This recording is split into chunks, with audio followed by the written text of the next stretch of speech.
So one of the questions I am often asked is, how can earth energy help us to achieve expanded or altered states of consciousness?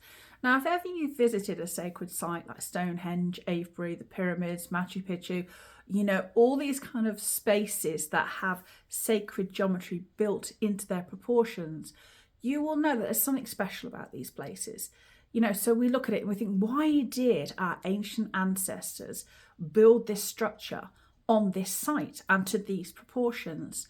Now, there's a really interesting thing about earth energies, and these are measurable with scientific instruments. They're telluric currents, they're electromagnetic frequencies, they're geomagnetic frequencies. They're not like, ooh, we don't know what they are. We do know what they are.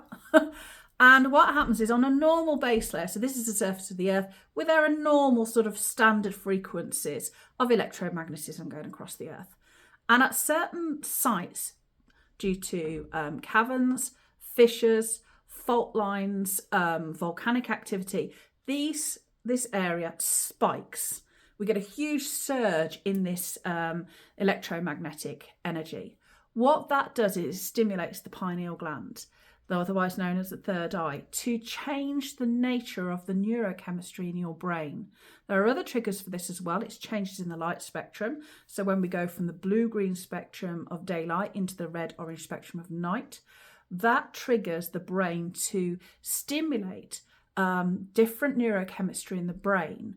So it will produce pinolene, which links to our serotonin, and together they form basically, with other things as well, it results in a chemical called DMT.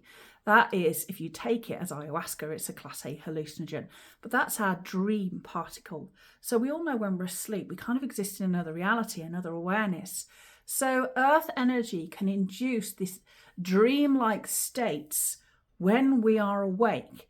And it's those states that allow us to have other experiences. When we get, experience DMT, we can make contact with what are called DMT creatures. We can have visions. We can have psychic and mystical experiences. We can connect to other realms. We can sort of have outer body experiences. We can have shamanic experiences. And the trigger for a lot of these things, if we're not going to take something like psilocybin or ayahuasca or DMT, is the location that we're in and changes in the light spectrum. So visiting sacred sites in the evening will stimulate different form of brain chemistry in your head. So enables you to have an altered or expanded sense of awareness.